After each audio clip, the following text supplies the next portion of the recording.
ایمان کی حقیقت تقوی پر ہے، اعمال کی حقیقت پرہیزگاری میں ہے۔ جو جتنا تقوی اختیار کریں گے ایمان اتنی شدت سے دل میں اترے گا، اور جو جتنی پرہیزگاری کریں گے ان کے اعمال میں اتنی طاقت ہوگی۔ ایک مثال میں آپ کو دوں، جیسے کہ کوئی بیمار ہے،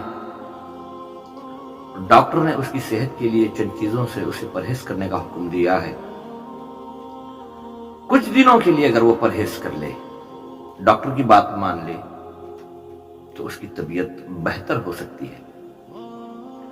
ڈاکٹر کچھ اور کہے اور بیمار کچھ اور کرے، ڈاکٹر پرہیز کرنے کا حکم کرے اور مریض پرہیز نہ کرے تو اس کی جان کو دھوکا ہے، ہو سکتا ہے۔ تو اللہ تعالیٰ تقوی کا حکم کرتا ہے اور پرہیزگار بننے کا حکم کرتا ہے، اور جو تقوی کو طاقتور بنانا چاہتے ہیں وہ ہمیشہ دل میں اپنے رب کا ڈر اور اپنے آپ کو حرام سے، حرام قول سے، حرام کھانے سے، حرام بولنے سے اپنے آپ کو بچائیں۔ تقوی اور پرہیزگاری یہ دو بہت بڑا ہتھیار ہے مومن کا۔ تقوی کو پالنا چاہتے ہو تو اللہ کا ڈر دل میں رکھو، ایمان طاقتور ہوگا۔